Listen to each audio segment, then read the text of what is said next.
Hey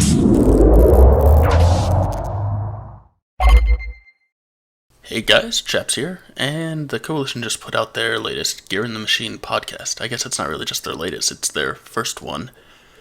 Here it's Ryan, or NodeZero, sitting down with Dana, talking about matchmaking. At least that's what I can tell from the title and the thumbnail. I haven't done this before, but I'm going to give this a try. I'm going to go ahead and listen to the podcast my first time through, and I'm going to pause it and just talk about it a little bit as I go through. So here we go.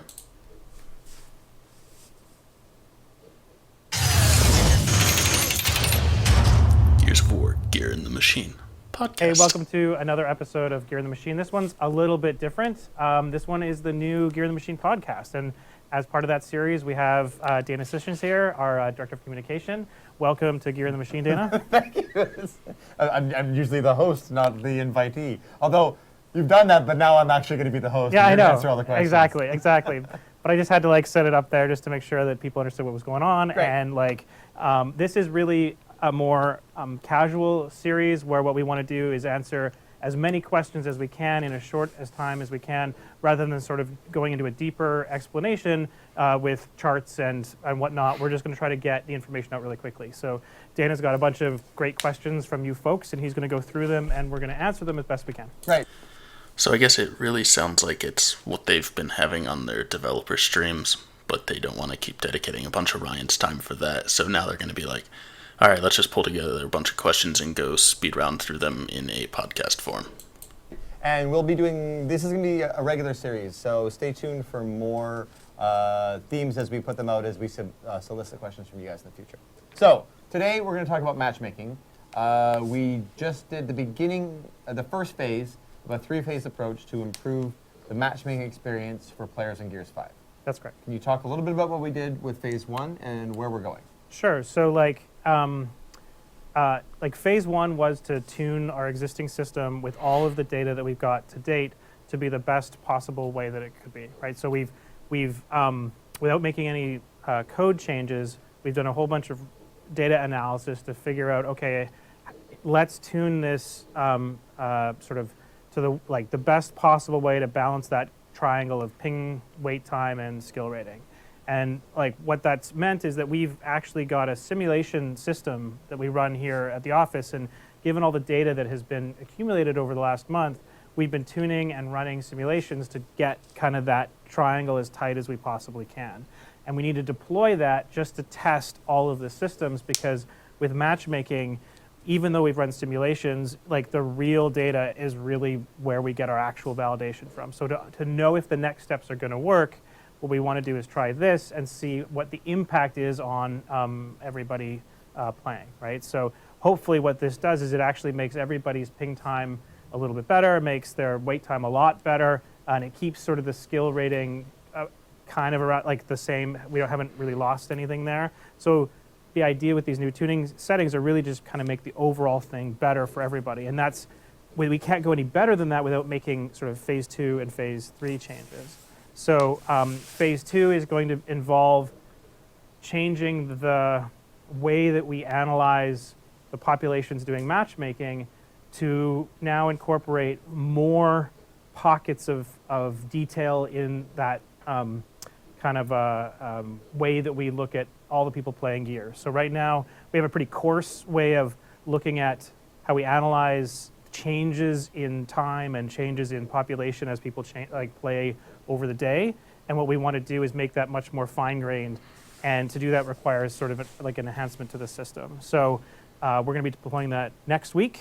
And as part of that, that should really allow the system to kind of do a better job of tightening that triangle up.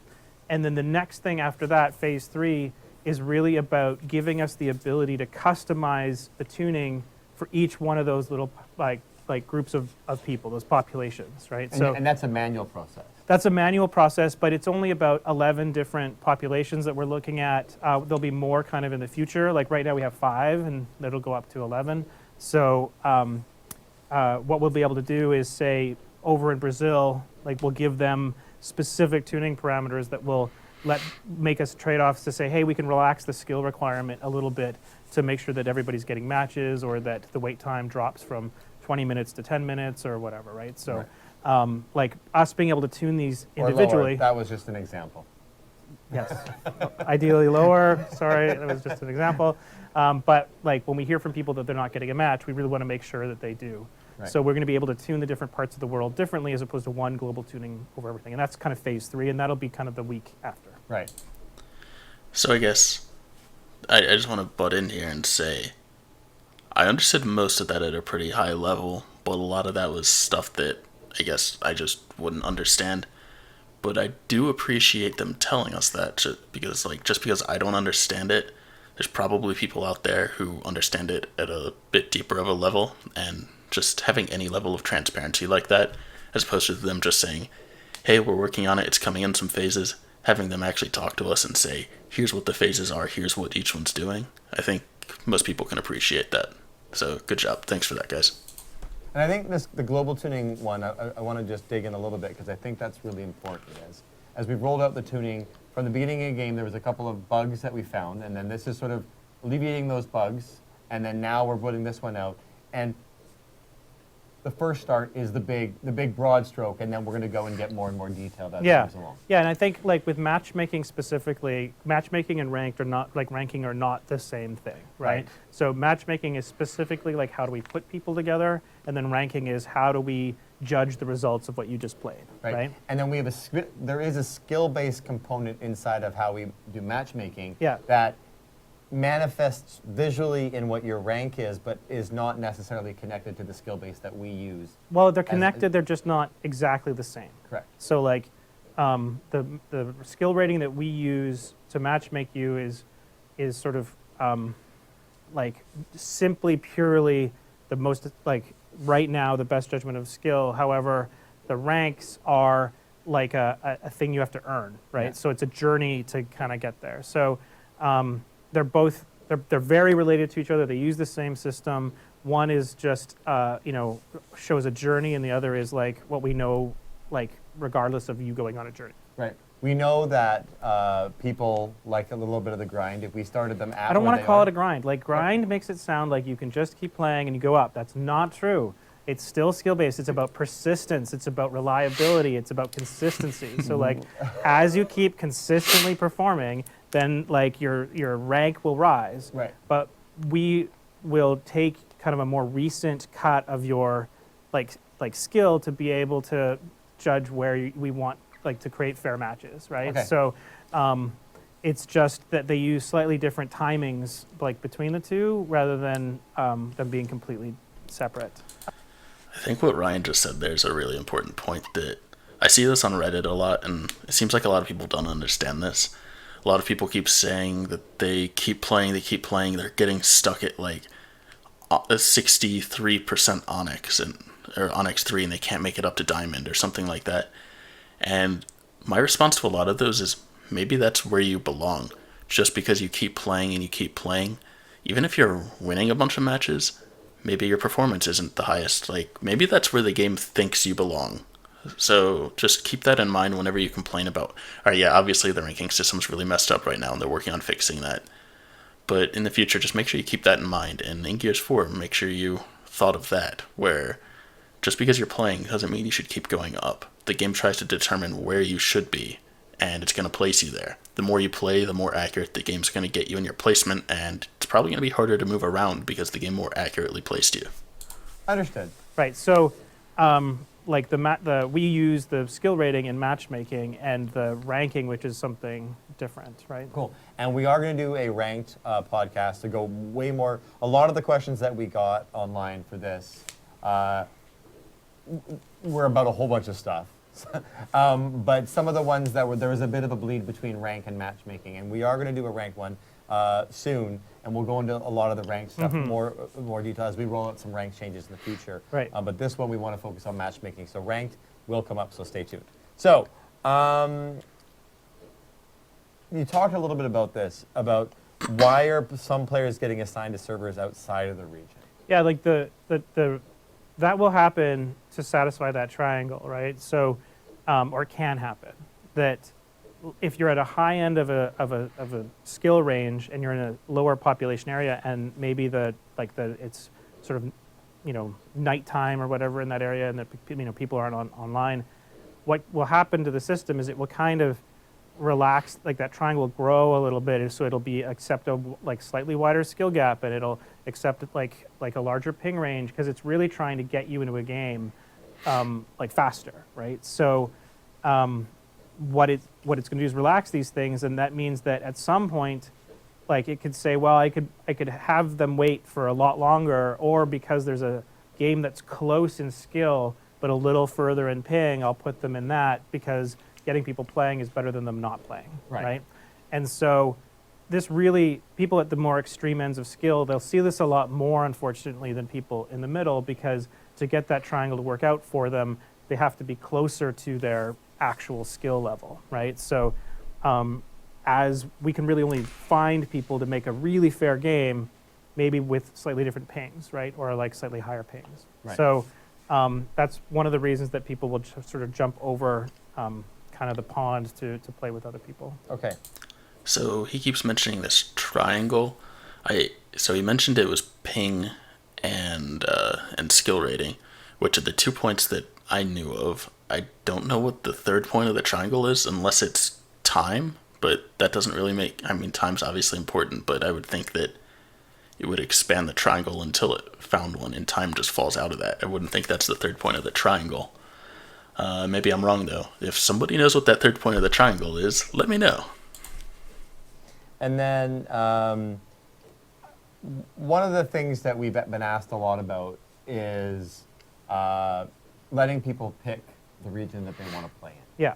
And can we talk a little bit about what we're doing around that, and maybe what's on the list of where we want to go with that? Yeah, so we've heard a lot from the community. We've got a lot of questions about that. Yeah, that people would love to see that. So that's something to make it work with our system, we've kind of reinterpreted that as being able to set a maximum ping, or being able to say which data centers you do not want to play on. So for example, if you're a North American player, you could say, I only want to play on North American servers. Now that might mean that your wait time goes up, but we wanted to give you the choice of doing that, right? So now that is a phase 4, so we're not going to be able to get to that soon. We actually have to do a whole bunch of research and analysis, and actually some software design, which will involve going back to our partners at Microsoft Research and figuring out how to integrate that in with our system. So that will take a longer effort to be able to give that to people, but it is on our backlog. It is on our list of things to do. So it is something that is important to us. We know that it's something that fans would really like to see. Yeah. It's just a matter of being able to spend the time to be able to build it. Right. So I've given the coalition a lot of crap in the past about them saying, we hear your feedback, now here's our solution, or things along the lines of, they hear our feedback but don't seem to really understand what we want. But I got to give them credit here. This thing about people asking for the region lock type thing where they want to select which server they're on, I think Ryan's interpretation here of they don't necessarily want that. They want to be able to set a ping cap or something like that. I think that's a great interpretation of it, and I think that's a fantastic solution. Unfortunately, they said it's probably a phase 4 type thing, so it's going to take a while to implement. But I think that is a great solution. I'm curious to see how that plays out.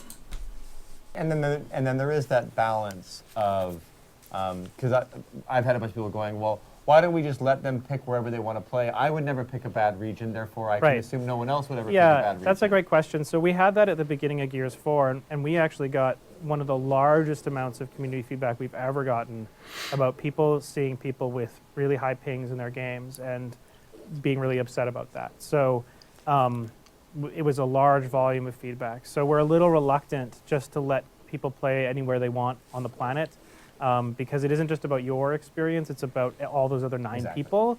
And so if you see somebody show up that's 500 ping or whatever, and you're all 30s, it just is not a quality experience for really anybody. And especially in the world of ranked. Yeah, especially in ranked. So we're looking at ways of trying to make sure that the pings inside ranked stay in a healthy range. Now, this might mean that just because you have, most people in the match are about 30 or 40, you will still maybe see somebody that's 100 or 120, that. We still consider that to be a playable ping in ranked. Like, but we get above like 200 or 250, and we think it's unplayable. So we do try to keep people of pings closer together. So we do that, but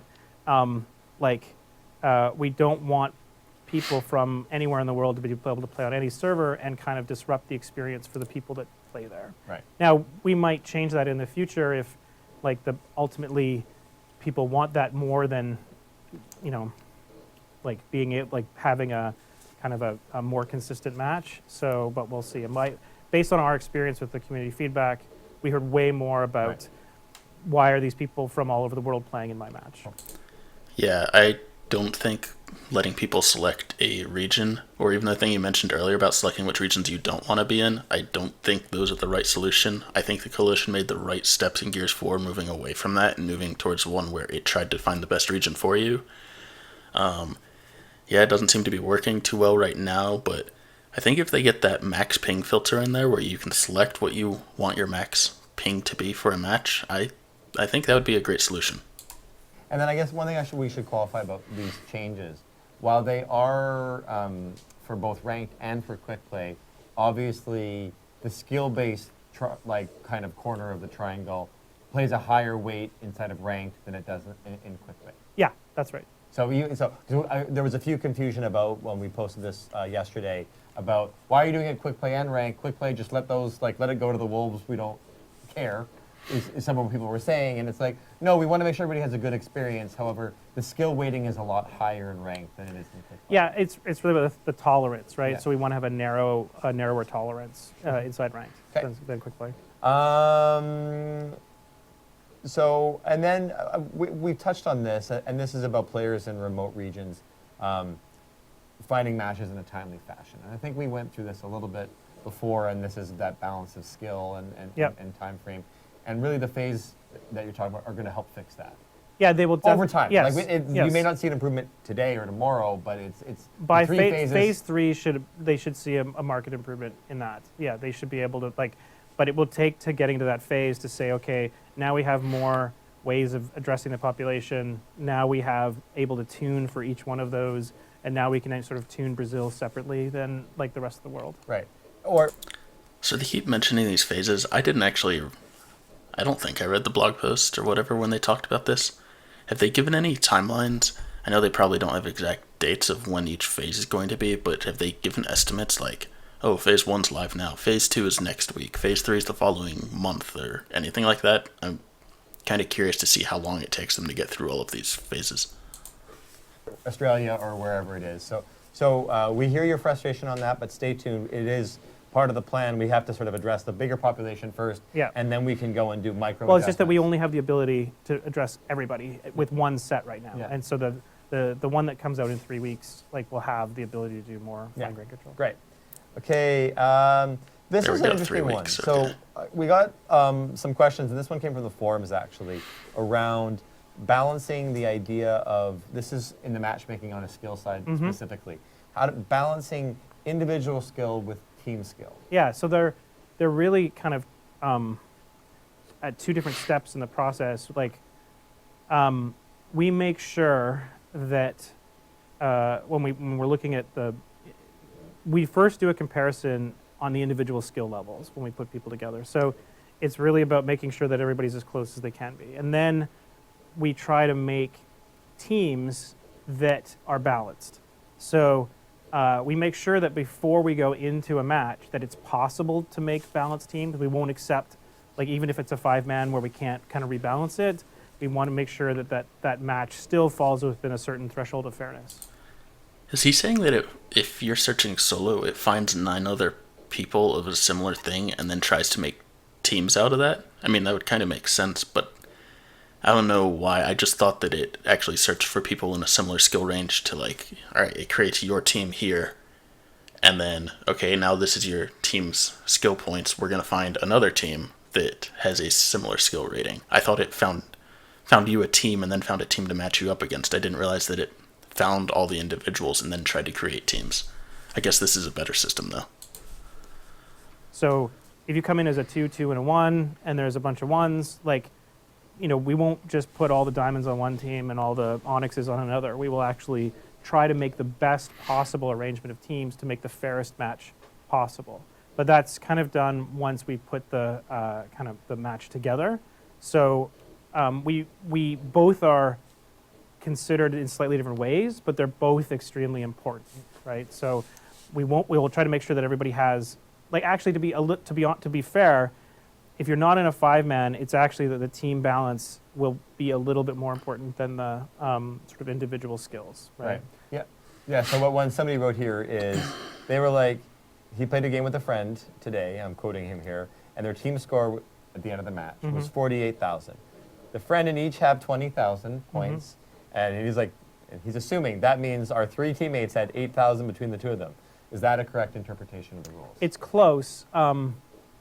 Now we're getting into ranking a little bit, but the numbers at the end are like they aren't just the sum of each one of the people on the team. If you have squads, we will kind of augment those numbers with the adjustment for the squad. So it's certainly possible, actually, that if they were playing as a squad, that they're actually more than 40,000 worth of those points. But yeah, like we sum them up at the end when we add in the sort of squad kind of extras, the bonuses for being in a squad, to show you that total point. Now, we also mix in a little bit of like the ranking versus like skill with that number. So we're trying to show you something that is kind of reflective of the experience you had and the ranks. So, but it's pretty close to just adding them up plus the squad offset. So I know they've said the whole ranking points thing is almost random at this point, but still I've seen a lot of posts from people like that where their team has 48,000 and them and their friend each have 20,000. So that means the other 3 people summed up to 8,000. That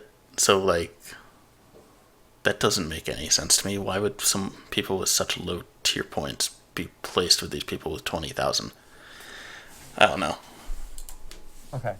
And then the last one, which is going to sound like a rank question, but I don't think it is, because it's more of a visual ID question, is one of the requests we get a lot, and this is sort of related to the question I just asked, is, hey, I want to see people's ranks at the end of the match. Right.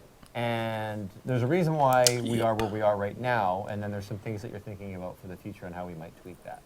So do you want to talk a little bit about kind of, because in Gears 4 you could see who your teammates were. Why don't we save that one for the ranked topic? I tried. It's deep, but I don't want to I think that it's worth going into for sure, but I kind of think we should do it as part of the rank thing. Well, what? Don't we have one about wait time or something? Oh, yeah. Sorry, I forgot about that one. Are there plans to add wait times in matchmaking? Accurate wait times. Yeah. So our apologies for the one inside Gears 4. I think it always says 2 minutes right now. It was basically under 1 or over 3. Right. And what happened was we built the system for region-based matchmaking, and we switched over to class-based matchmaking, and we couldn't come up with a way of giving each person an individual one. Now, with our new system, we can actually give you a prediction for just you. You will need to start matchmaking, but then once you do, we'll be able to tell you roughly how long you're going to have to wait. Right. Now, that actually is possible right now. We just have to get the data back through from the services down to the game and to show it in the UI. So it's just it's prioritized pretty high right now, but we still have to get to it. There's a lot of things we're working on right now, and we will get to it soon. I just can't say exactly when. Great, cool, thank you. Well, there was a lot of great questions, and I tried to go through and synthesize as many as I could into these buckets and stuff like that. If you feel like there's anything that we missed from a matchmaking standpoint, you can always get us on the stream. So we'll be streaming on Friday as this week, or just our usual times. I'm going to make the decision right now. Let's go through rank on our next podcast, just because it seems to be a hot topic. So let's go through. That sounds great. So we'll do rank on our next podcast coming next week. So. You open it, I'm going to close it. Yeah, thanks for coming by our inaugural Gears in the Machine podcast. Like I said, this is going to be a regular series where we're going to go deep into specific issues. So thanks for stopping by. Thanks for giving us all the knowledge as usual, and we'll see you guys soon. All right. So that was an interesting podcast. Give a few little details. And yeah, like I said at the beginning, it really seems like they just took the developer stream type thing where Ryan comes on and they made that into a little mini segment for a YouTube video, which, yeah, I've got nothing wrong with that. And it is kind of nice that they are deciding to focus on certain topics each time as opposed to just hitting Ryan with a ton of different questions. That way they can like focus in and get more detail on it. And being that they're announcing some of the podcast in advance, like next week is going to be about ranked stuff, I guess we can go ahead and start submitting questions to them. I'll probably look at getting a Reddit thread going. So if anyone has any questions about ranked and how ranked works, go ahead and I'm going to try and get that thread up. I'll put that in the description of this video, so you guys can head over there. It's probably not going to be sticky or anything yet, but it will definitely be up with the link in the description, so you guys can go submit some questions. I think it's going to be it. So thanks, Coalition, for putting out this podcast. That was nice. Thanks, everyone, for watching this. Let me know if you guys found this type of video enjoyable. This is my first time doing a live breakdown type video like this. It's kind of nice. It actually forces me to pay attention as opposed to just listening to it in the background, so that's kind of nice. Anyways, thanks for watching, everyone, and I will catch you next time.